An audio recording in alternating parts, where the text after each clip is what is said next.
बुध रेखा के 3 प्रकार: स्वास्थ्य, अंतर्ज्ञान और व्यापार। मैं आचार्य प्रदीप कुमार शास्त्री सरस्वती ज्योतिष केंद्र में आप सभी का स्वागत करता हूं, नमन करता हूं। राम राम, जय सिया राम।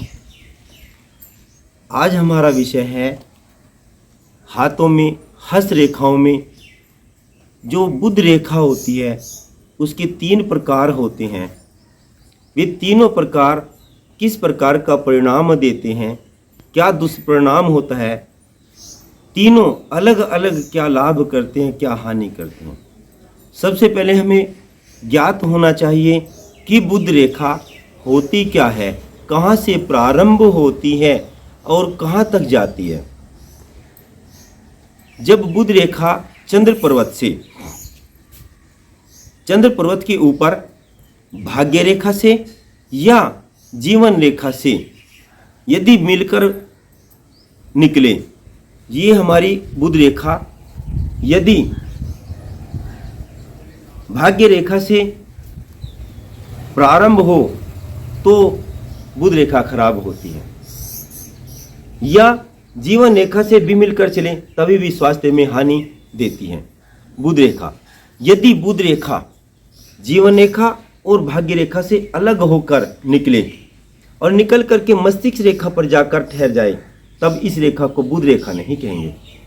इस रेखा को अंतर्ज्ञान रेखा कहेंगे, इस रेखा को देवीय रेखा कहेंगे, इसी रेखा को यतीन्द्रिय रेखा भी कहते हैं। मैं पूर्वत वीडियो में डाल चुका हूं, जब चंद्र पर्वत से प्रारंभ होकर के गोल अर्धवृत्ताकार आकृति की जो रेखा बनती है उसे यतीन्द्रिय रेखा कहते हैं। इस रेखा को भी यतीन्द्रिय रेखा कहते हैं। जिसके हाथ में ये बुध रेखा मस्तिष्क रेखा पर जाकर ठहर जाए, वह व्यक्ति शारीरिक कार्य नहीं करता, केवल मानसिक कार्य करता है। वह व्यक्ति एक्सप्लेनर होता है, वह व्यक्ति प्रीचर होता है, उपदेश देने वाला होता है, सलाहकार होता है। वही व्यक्ति केवल दिमाग चला करके काम करने वाला होता है। चाहे वो शिक्षक हो, चाहे वो डॉक्टर हो, चाहे वो वकील हो, आदि आदि, चाहे वो उपदेशक हो, आदि आदि व्यक्तियों के हाथों में यह यतीन्द्रिय रेखा, अंतर्ज्ञान रेखा पाई जाती है। अब यदि यही रेखा थोड़ी आगे बढ़कर हृदय रेखा पर ठहर जाए, इस रेखा को बुध रेखा कहते हैं, इस रेखा को स्वास्थ्य रेखा कहते हैं। अब यह रेखा यहाँ जाकर के हृदय रेखा पर ठहर गई, इस रेखा को बुध रेखा कहते हैं, इस रेखा को स्वास्थ्य रेखा कहते हैं। यदि यह रेखा हाथ में है, कटी फटी नहीं है, तो शरीर स्वस्थ रहेगा। यदि यह रेखा खंडित है, द्वीप युक्त है, क्रोश से भरी पड़ी है, जगह जगह टूटन है, तो ऐसे व्यक्ति का स्वास्थ्य खराब रहता है। यदि यह रेखा दीप खंड से युक्त है, तो ऐसे व्यक्ति को कैंसर तक की बीमारी आ जाया करती हैं, पेट दर्द की बीमारी होती है, पेट की सभी बीमारियां उसको आ जाती है। यदि यही रेखा बुध रेखा हृदय रेखा पर जाकर क्रोस का चिन्ह या द्वीप का चिन्ह बना रही हो, क्रोस का चिन्ह या द्वीप का चिन्ह बना रही हो, चाहे द्वीप का चिन्ह बनाए चाहे क्रोस का चिन्ह बनाए। द्वीप चिन्ह ऐसा चिन्ह होता है जैसा अंगूठे में, इसे द्वीप चिन्ह कहते हैं। यदि ऐसा इस प्रकार की आकृति बन जाती है हृदय रेखा पर, तो ऐसे व्यक्ति को हृदय से संबंधित रोग होते हैं। ऐसे व्यक्ति को हृदय, हार्ट अटैक आदि की समस्याएं आते देखी गई हैं। जब यह रेखा सीधी निकल करके बुध पर्वत पर जाकर ठहर जाए, इसे व्यापार की रेखा कहते हैं।